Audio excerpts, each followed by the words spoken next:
Bagaimana cara melunasi hutang dengan cara Allah? Nah, di video kali ini, yuk kita bahas.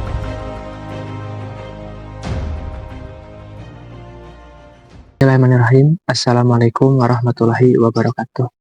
Halo sahabat semuanya, kembali lagi bersama Aka. Seperti biasa, sering berbagi cerita, berbagi pengalaman, semoga saja bisa bermanfaat buat kalian semua.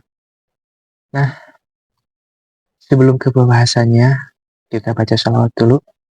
Allahumma sholli ala sayyidina Muhammad wa ala sayyidina Muhammad. Semoga kalian selalu sehat, selalu bahagia ya. Amin ya Allah ya Rabbal Alamin. Nah, bagaimana cara kita melunasi hutang dengan cara Allah? Tentunya ketika kita punya hutang, mungkin ada problem yang mungkin belum kita selesaikan, ataupun ada hal yang membuat rezeki kita tidak datang ataupun terhalang, sehingga kita berhutang. Terus yang kedua, bagaimana cara melunasi hutang dengan cara Allah? Yang pertama, kita bertobat teman-teman. Bertobat, kita sadari hutang itu, apalagi hutangnya berbentuk ataupun berurusan yang namanya riba. Hutang ke rentenir, hutang ke koperasi, ataupun hutang-hutang ke bank, ataupun hutang bekas keinginan kita, pengen punya mobil, pengen punya rumah kredit, sehingga kita pusing ketika kita sudah tidak bisa atau tidak mampu untuk melunasinya, sehingga kita menjadi kebingungan.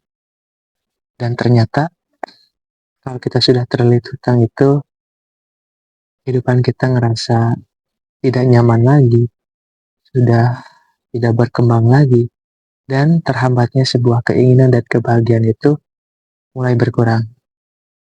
Nah, itu yang saya rasakan ya ketika kita punya hutang ke yang belum bisa membayarnya, apalagi hutang riba. Nah, yang saya mau bahas di video kali ini yaitu bagaimana cara melunasi hutang dengan cara Allah. Yang pertama, kita menyadari kesalahan kita, apalagi hutang-hutang riba yang tidak Allah sukai. Yang kedua, mulailah bertobat dengan melakukan bersungguh-sungguh. Kita melaksanakan sholat 2 rakaat. Kita mohon ampun dengan memperbanyak istighfar juga, dan kita akui semua kesalahan kita sadari. Nah, setelah itu, bagaimana cara melunasi hutangnya? Sebentar, simak dulu videonya sampai selesai, agar tidak salah paham kalian semua bisa secepatnya lulus hutang-hutangnya. Karena di sini saya berbagi cerita, berbagi pengalaman juga apa yang sudah saya alami teman-teman. Nah, setelah kita setelah kita menerima dan melakukan melaksanakan sholat taubat dengan niat kita bersungguh-sungguh, kita sudah tidak mampu, sudah bosan, sudah tidak mampu, dan sudah sudah capek ya, sudah tidak merasa tidak ada jalan selain Allah yang mau menolong kita, dan kita akui, harus kita sepakati, hanya Allah yang bisa melunasi hutang-hutang kita saat ini. Tidak ada siapapun yang bisa membantu kita, karena posisi kita saat ini mungkin sudah tidak ada orang yang percaya bersama kita, sudah tidak ada lagi orang yang mau kerjasama dengan kita, ataupun ada orang-orang yang mau membantu, tapi hanya Allah yang bisa menggerakkan semua itu teman-teman. Itu harus kita sepakati dulu. Nah, setelah itu mulailah kita memperbaiki. Mungkin selama ini kita lupa dengan yang namanya sholat 5 waktu. Nah, setelah itu bisa jadi kita kurang silaturahmi dengan saudara kita. Nah, mulai perbaiki silaturahminya, entah itu dengan teman, kerabat, ataupun orang-orang terdekat, atau bahkan dengan tetangga kita, lingkungan kita. Mulailah perbaiki silaturahminya. Dan setelah itu, apa yang harus kita kerjakan lagi?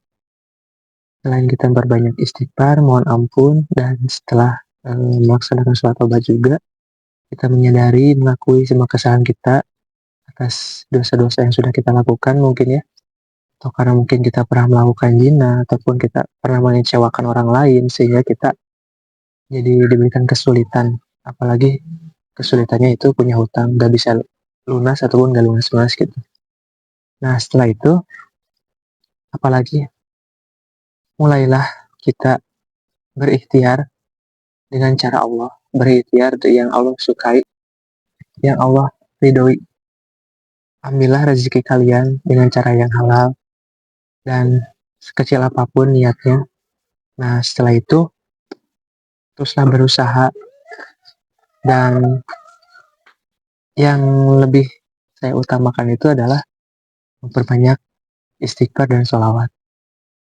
Saya tidak tahu harus dari mana jalannya, arahnya, hutang itu bisa lunas. Hanya keajaiban dari Tuhan, dari Allah, yang datangnya, yang tak terduga, tak kira, itu ya. Nah, nanti setelah itu kita akan merasakan kalau misalkan ada tanda-tanda hidup kita tambah susah, hidup kita tambah tidak ada yang percaya, berarti tandanya Allah mau mempercepat masalah itu selesai. Jangan kecil hati, tetaplah semangat, tetaplah jalankan kebaikan, dan tetaplah istiqomah apa yang Allah perintahkan, menjaga perintahnya, dan menjauhi segala larangannya. Dan setelah itu, mulailah kita berhati-hatilah dengan dosa dari mulai hari ini. Dan itu yang saya lakukan, teman-teman. Nah, nanti saya yakin kalian akan merasakan ada keajaiban yang tak terduga, ataupun ada keajaiban yang tidak disangka-sangka, sehingga hutang itu dilunaskan oleh Allah Subhanahu wa Ta'ala. Jadi gitu, teman-teman. Nah, mungkin kalau ada saran masukan bisa tulis di dalam komentar, dan mungkin kalian ingin sharing, nanti bisa kita komunikasikan dengan adanya channel ini. Dan itu yang mungkin yang saya tahu ya, dan hanya itu yang saya lakukan sampai hutang itu lunas. Berapapun hutangnya, berapapun nominalnya, saya yakin hutangnya akan lunas dan Allah akan gantikan dengan kebahagiaan dan rezeki yang berkelimpahan. Dan saya akan bercerita lagi nanti setelah kita mulailah berbisnis dengan cara yang salah, dan cara berbisnis apa yang harus kita kerjakan agar tidak salah di video berikutnya. Paling itu yang saya sampaikan, dan mohon maaf jika ada kata yang salah. Saya undur diri. Wabillahi taufiq wal hidayah. Wassalamualaikum warahmatullahi wabarakatuh.